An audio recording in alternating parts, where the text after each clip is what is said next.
Hi, hi, hi. Welcome back to Another Sun with Tony Iman. Well, welcome back if you've been listening this whole time, and welcome for the first time if you're new. My name is Tony Iman, and I hope you're having an amazing day. It's Sunday evening, and I'm really, really going to try to pick the energy up, guys. It's been one heck of a week, and I'm a little under the weather. Very slightly. I'm not like sick. I think I'm just more like exhausted mentally. But, that wasn't going to stop me from doing this podcast because I do view this as a way to unwind. Honestly, I figured that reflecting would help me figure out perhaps what's been tiring me out. Maybe there are some habits that I need to rectify, et cetera, et cetera. But overall, I'm just really happy to be here. I hope you had a great past week. I urge you to take this time to reflect on your week, how you felt, and what it's really been like, starting off again. I had the first 2 days off this week from classes, and that was really, really amazing. I got to work, got to move my body, catch up on some stuff, kind of get ahead. I'm not ahead on anything at the moment, which is really, really sad. I really started off the week strong, and as the week went on, it kind of just like devolved. But it was a really good week. I had another program for, my residents, and it was so cool. I want to know for people who do like events, like people who plan event, if you're an event planner, an events coordinator, or you're just like, I don't know, in charge of running events in whatsoever capacity, I would love to know what the mindset is when you're planning an event. Because for me, these are very small scale, like lower pressure things that I've been tasked to do, but I get nervous every single time.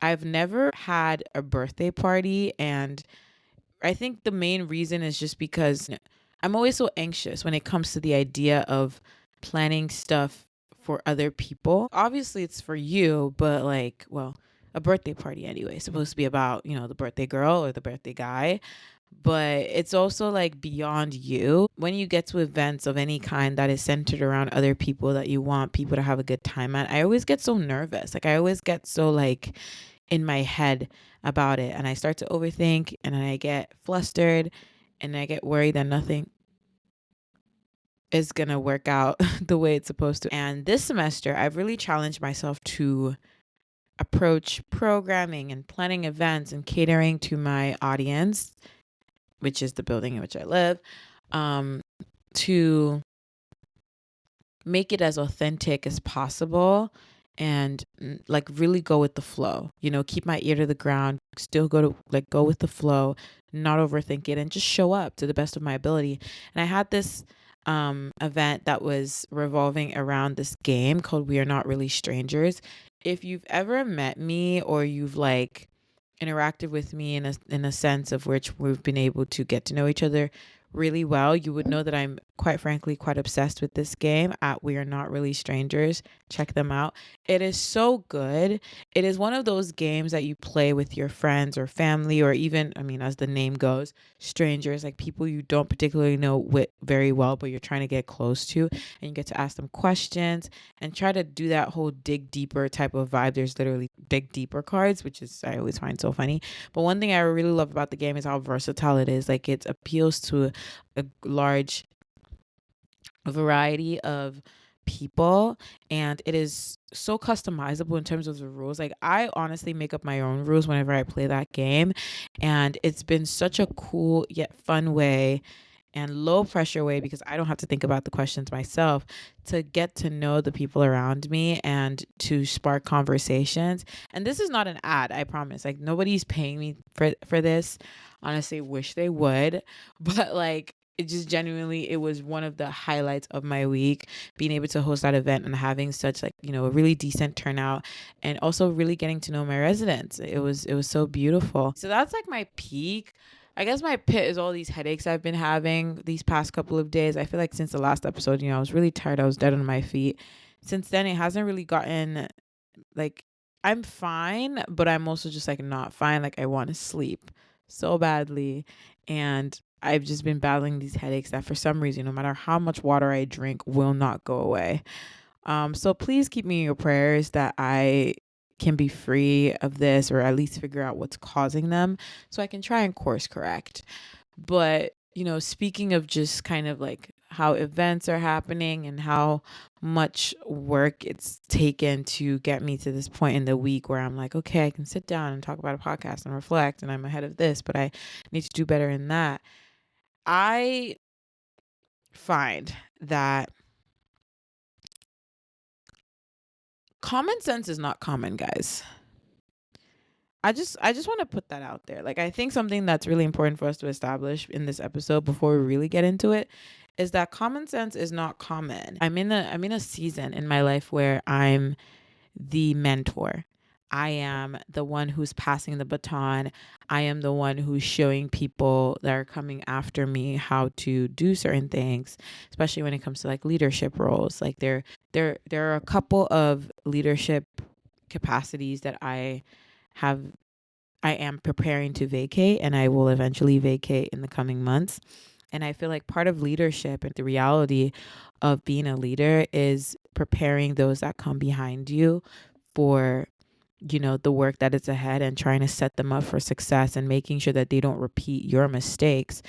And while I feel, incredibly privileged to be in a position where it's like you have the power to impact someone and to continue, a legacy, to have them contribute even perhaps even more than you have in the past in order to drive this mission forward. This week, I have been tested in ways that I'm just like, be so for real. I've encountered so many variations of just people honestly being very lazy. Like, this past week has just been me getting pissed off and ticked off because the reality of the situation is that some people are actually just not willing to do the work.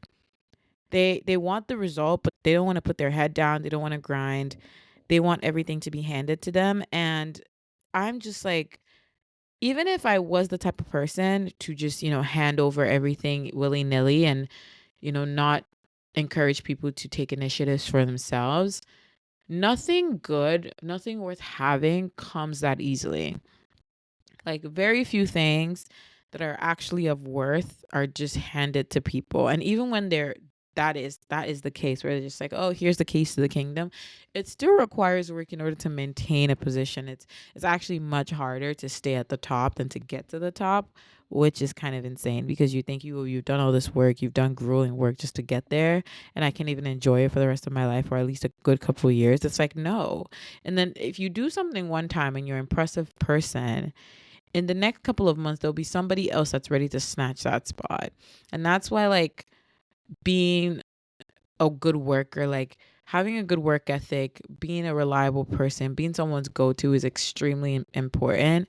And something that I found so surprising on the back end of things, in terms of just like, again, being the one that is responsible for how these people step into their new roles, is that a lot of people are very confused as to what they're actually trying to do in a role. And some people are just plain lazy.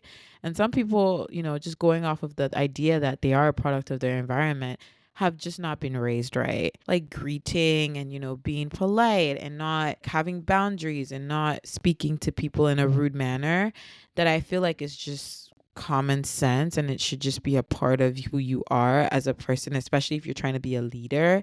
Like, I feel like that's one of those things that you cultivate, because you know that while you're in this position, you are scrutinized heavily, and you need to be able to communicate effectively with people. And you can't do that while you're just like talking, for lack of a better word, just talking anyhow. Nigerians would say you're talking anyhow. You're running your mouth. Just your mouth is running like tap.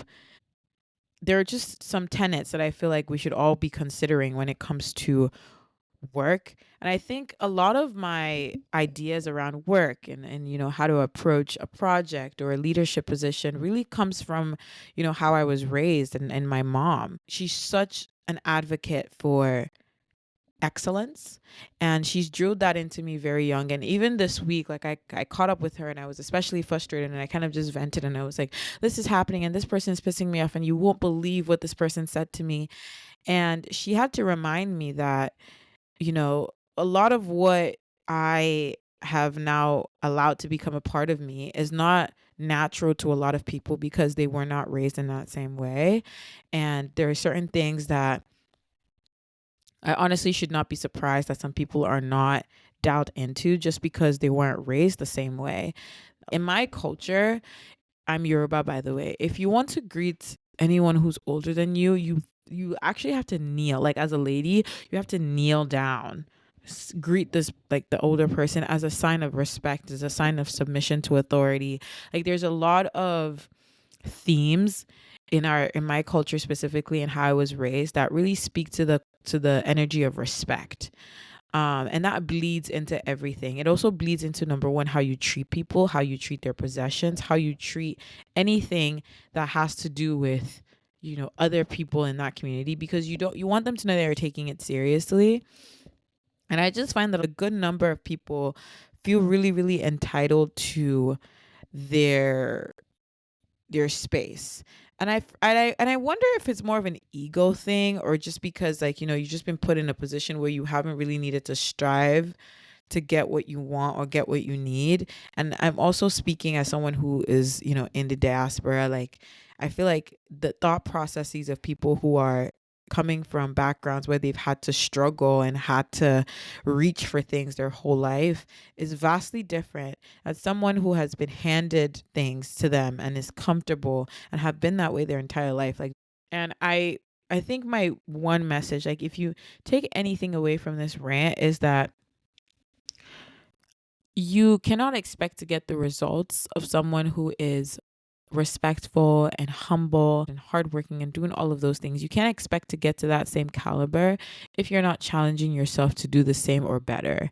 And honestly, it, it's it starts from the small things. There's so many layers to good work ethic and showing up that I feel like people don't talk about enough. And that's really the crux of my episode today, is the fact that, like, we really need to start taking things seriously as a generation.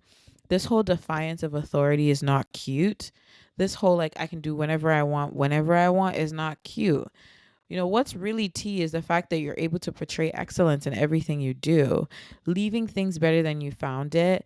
Like, really always show up as your best self, do everything in your power to make sure that you are representing, you know, what it means to be a young person that is also completely capable of getting into whatever it is you want to get to. So yeah, that's kind of my little rant on work ethic. It's like I said, for me, you know, I've learned a lot being a leader of many different things, and that is being patient and being adaptable and being able to, and always having at the back of your mind that you have to lead by example. But this was just one of those weeks where I feel like the whole love and patience part was extremely tested, because it's just like, you all don't need to be doing any of this right now. Like, it's one of those situations where you look at them and you can see yourself in them, and you're just like, you're destined for something bigger than you might have ever imagined. So with that, like, really examine your attitude to working hard, your work ethic. What does it mean to even have a work ethic? What do you want your work ethic to be?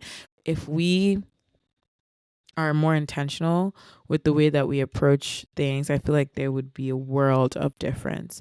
So that is my TED Talk today, or rather my podcast episode. It's been amazing speaking with you guys and getting to share my opinion and just all the things that I've been thinking about. It's a bit of a short episode today, but that's just really because I'm really tired and this was just weighing on my mind and I wanted to let it out. I would also encourage you all to please leave a review. 4 stars is acceptable. 5 star is recommended and appreciated. You can also find me on Instagram at I am 20 Iman. I'm always happy to talk to you guys. Feel free to leave a comment if you're listening on Spotify. And let's make sure that we are, you know, not performative workers, and that we're bringing our 110%, even if it's the whole working smart, working a lot type of vibe, but like you can feel like, oh, I'm ready to go into the world and not disrespect people. I hope to be in your ears again soon. So yeah, have a wonderful, wonderful week ahead. Bye.